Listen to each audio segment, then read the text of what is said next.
The force gate is eternal god के पिछले episode में हमने देखा ली शुआनचेन जो होता है वो ट्रेनिंग कर रहा होता है। तभी उसके पास एक लड़का आता है जिसका नाम युआन शेंगचेन होता है।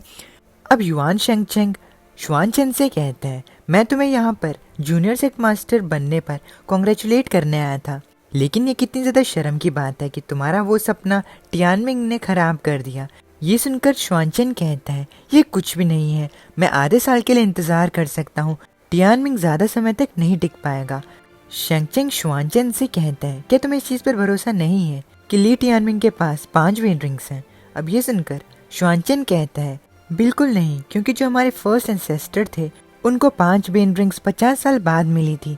अगर ये इतना ही आसान होता तो आज ली सेंट क्लैन की हालत ऐसी ना होती। मुझे नहीं पता है कि उसने कौन से स्पेशल टेक्निक को कल्टीवेट किया है, लेकिन ऐसा भी हो सकता है कि वो अभी यूनिटी स्टेज पर पहुंचने वाला हो। उसके पास बस एक यूनिटी फील्ड नहीं है। आधे साल के पहले वो अपने असली कलर्स को दिखाएगा और उस समय पर सिर्फ मौत ही उसका इंतजार करेगी। अब शेंगचेन शुआनचेन से कहता है, अरे नहीं, मैं तो तुमसे पूछने वाला था कि ली मौसोलियम में क्या है। तुम्हारा छोटा भाई जो है वो ली क्विंग्यू से शादी करने वाला है। वैसे वो इतनी भी बुरी नहीं दिखती है, मैंने सुना है कि वो अपनी माँ की तरह दिखती है। उसकी माँ को मेरे फादर पसंद करते थे। शुआनचेन शेंगचेन से कहता है, शेंगचेन क्या तुम्हें ली क्विंग्यू पसंद है? अब ये सुनकर शेंगचेन कहता है, हाँ, वो काफी ज्यादा खूबसूरत है, उस तरीके की लड़की किसे पसंद नहीं होगी। अब शुआनचेन घिनौनी बात करता है।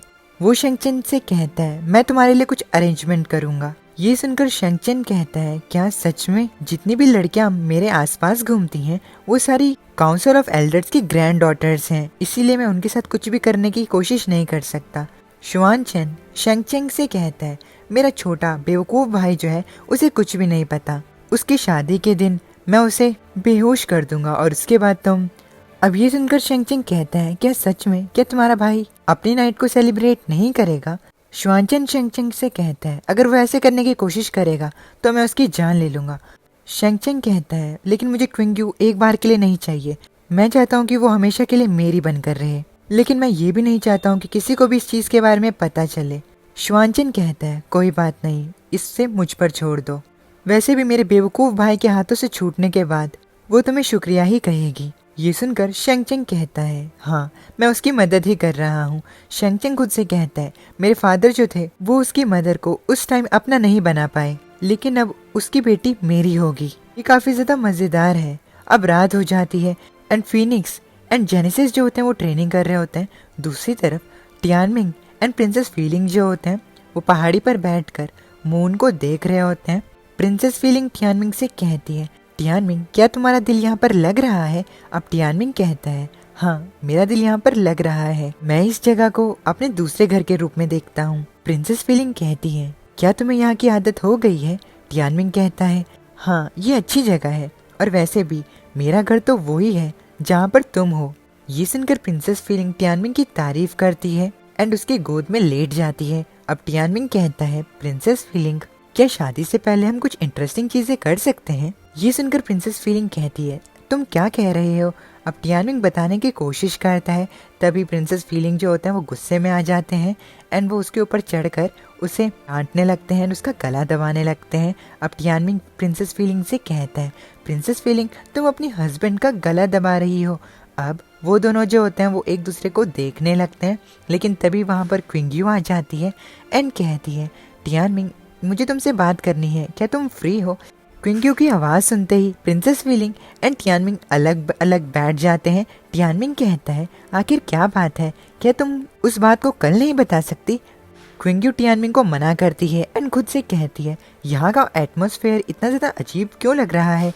अब क्विंग्यू टियानमिंग से कहती है, अब क्योंकि आप एल्डर यी क्विंग के इनर डिसिपल बन चुके हैं और क्योंकि मैं भी एज़ोर इमॉर्टल माउंटेन की इनर डिसिपल हूँ, तो कल एक ग्रैंड मेंटर जिनका नाम ये शाओ क्विंग है, वो कल स्पिरिट सोर्स बीस्ट मास्टर को बताएंगे कि वो कैसे यूनिटी रियलम पर पहुंच सकते हैं। वो एल्डर यी क्विंग के बेटे हैं और वो काफी ज्यादा समझदार भी हैं। अब क्योंकि तुम स्पिरिट सोर्स के पीक पर फंस चुके हो, तो क्या तुम चाहते हो कि मैं तुम्हें कल वहाँ पर लेकर जाऊँ? उनके इंस्ट्रक्शंस जो होते हैं वो काफ़ी ज़्यादा पॉपुलर हैं, इसीलिए शायद तुम्हें उनसे मदद मिल जाए। ये सुनकर टियानमिंग खुश हो जाता है एंड कहता है, वाह, मुझे नहीं पता था कि यहाँ पर इतना अच्छा कुछ है, ज़रूर मैं तुम्हारे साथ चलूँगा। टियानमिन खुद से कहता है न्यू रियलम में जाना थोड़ा डिफिकल्ट होता है। अब क्योंकि मुझे स्टेट ऑफ माइंड को समझना है तो मेरे लिए इस चीज को खुद से ट्राई करने के बजाय मास्टर्स की टीचिंग काफी ज्यादा फायदेमंद रहेगी। मैं कॉन्सेप्ट को अच्छी तरीके से समझ पाऊंगा। अब टियानमिन क्विंग्यू से कहता है तो ठीक है, मैं तुम्हारे साथ चलूंगा और तुम्हें मुझे ग्रैंड ओरिएंट सेक्ट का एक अच्छा टूर भी देना होगा। अब प्रिंसेस फीलिंग कहती है कि वो भी उनके साथ जाने चाहती है। अब अगला दिन आ जाता है एंड वो तीनों मिलकर एज्योर माउंटेन की तरफ जाने लगते हैं। टियानमिन एंड क्विंग्यू जो होते हैं वो क्विंग्यू के बीस्ट पर बैठे होते हैं। टियानमिन क्विंग्यू के बीस्ट को देखकर उसकी तारीफ करता है। क्विंग्यू टियानमिन को बताती है कि उसका लाइफ बॉन्ड बीस्ट जो है वो एक वाइट कुनपेंग है और वो एक moon type life bond beast है जिसका नाम शोई यूई है। ये सुनकर टियानमिन कहता है ओह, तो वो एक रेयर मून टाइप बीस्ट है। ये तो सच में काफी ज्यादा शानदार बात है। अब तभी फीनिक्स कहता है एक मून टाइप बीस्ट एक मून का फेवरेट होता है, इसका मतलब वो मेरे लिए परफेक्ट मैच है। अब फीनिक्स जो होता है वो क्विंग्यू के कुनपेंग के पास जाता है एंड वो उससे फ्लर्ट करने की कोशिश करता है, लेकिन क्विंग्यू का कुनपेंग उसे इडियट बोल देती है। अब क्विंग्यू फीनिक्स को बताती है कि उसका लाइफ बॉन्ड बीस्ट जो है वो 6 महीने का है सिर्फ, इसका मतलब प्रैक्टिकली वो एक बच्चा है। तो वो क्या सोच रहा है? ये सुनकर फीनिक्स कहता है क्या वो एक बेबी है? उसने मुझे इडियट कहा। अब वो लोग अपने डेस्टिनेशन पे पहुंचते हैं। क्विंग्यू टियानमिन से कहती है हम यहाँ पर पहुंच चुके हैं। टियानमिन क्विंग्यू से कहता है एल्डर्स के अलावा यहाँ पर और किस तरीके के सीनियर्स हैं? क्विंग्यू बताती है कि यहाँ पर एल्डर्स जो हैं वो हाईएस्ट रैंक है और हर एल्डर एक इमॉर्टल माउंटेन को कंट्रोल करता है। हर माउंटेन पे 10 हॉल प्रीफेक्ट्स हैं जो कि अपने माउंटेन के ऊपर होने वाली चीजों के ऊपर ध्यान देते हैं। हॉल प्रीफेक्ट्स के नीचे एक्सल्टेड मास्टर्स आते हैं जो कि अपने डिसिपल्स को कल्टीवेशन में गाइड करते हैं। ज्यादातर हॉल प्रीफेक्ट्स और एक्सल्टेड मास्टर्स जो होते हैं वो सेंट्स होते हैं। ये लोग मिलकर ग्रैंड ओरिएंट सेक्ट की बैकबोन बनते हैं। एल्डर यीक्विंग का बेटा ये शाओक्विंग जो है वो एज्योर इमॉर्टल माउंटेन का एक हॉल प्रीफेक्ट है एंड उनकी रैंक हाईएस्ट है। यहाँ तक कि वो एक एक्सल्टेड मास्टर भी हैं और वो दोनों कामों को करते हैं, यानी कि वो एक हॉल प्रीफेक्ट भी हैं तो माउंटेन में होने वाली सारी चीज़ों को वो मैनेज करते हैं और साथ ही में वो एक एक्सल्टेड मास्टर भी हैं, यानी कि वो अपने डिसिपल्स को कल्टीवेशन के बारे में गाइड करते हैं। यहाँ तक कि मैंने ये भी सुना था कि वो बहुत जल्दी ही एक एल्डर बनने वाले हैं और शायद वो सबसे ज़्यादा यंगेस्ट एल्डर की लिस्ट में आएंगे। अब टियानमिन क्विंग्यू से पूछते हैं कि उनके अलावा कौन और दूसरा यंगेस्ट एल्डर है अभी। क्विंग्यू टियानमिन को बताती है कि युआन टाइजी जो है वो अभी 9th एल्डर है और युआन फेंग टियान जो है वो 3rd एल्डर है।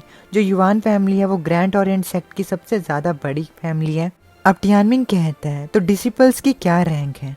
क्विंग्यू टियानमिन को बताती है सबसे ज़्यादा लोवेस्ट डिसिपल की रैंक आउटर डिसिपल है, उसके बाद इनर डिसिपल आती है, उसके बाद डायरेक्ट डिसिपल्स और फिर prime disciples. Prime disciples highest rank है। ये सुनकर टियानमिन कहता है कि जो प्राइम डिसिपल्स होते हैं वो हेवंस एलिसियम के एलिसियन चिल्ड्रन के बराबर होते हैं।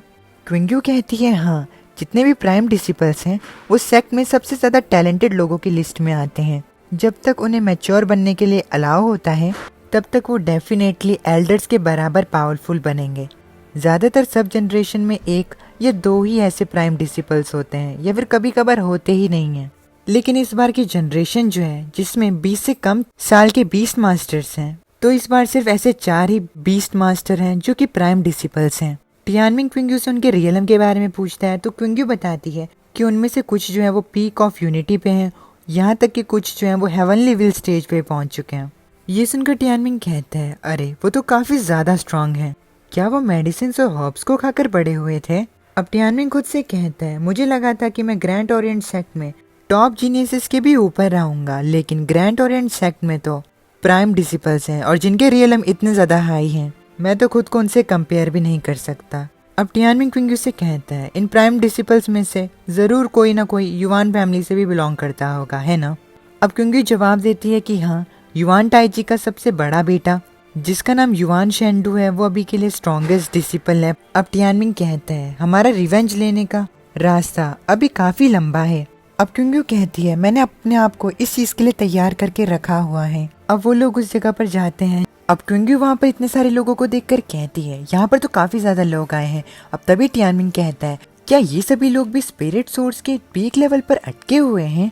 क्विंग्यू बताती है नहीं, ये लेक्चर जो है वो हालांकि यूनिटी रियलम के बारे में है, लेकिन ये तब भी उन लोगों के लिए इफ़ेक्टिव है जो लोग अभी फर्स्ट लेवल ऑफ यूनिटी पे हैं। ये सुनकर टियानमिंग कहता है, क्या ये इतना ज़्यादा अमेजिंग है? क्विंग्यू कहती है, बिग ब्रदर टियानमिंग, आप तो 20 साल के हैं, क्या आपको 13 साल के छोटे डिसिपल्स के साथ लेक्चर को अटेंड करना अजीब नहीं लगेगा? ये सुनकर टियानमिंग कहता है, ये तो बकवास है, मैं भी 16 साल का हूँ। अब तभी वहाँ पर शाओकिंग आते हैं एंड अपने सभी डिसिपल्स को हेलो कहते हैं। इसी के साथ हमारा ये वाला एपिसोड यहीं पर ख़त्म हो जाता है। उम्मीद है कि आपको ये एपिसोड पसंद आया होगा। अगर पसंद आए तो प्लीज़ वीडियो को लाइक करके चैनल को सब्सक्राइब ज़रूर से कर दीजिएगा। मैं मिलता हूँ आप लोगों से नेक्स्ट वीडियो में। तब तक के लिए अपने फैमिली का ख्याल रखिएगा। माता नहीं।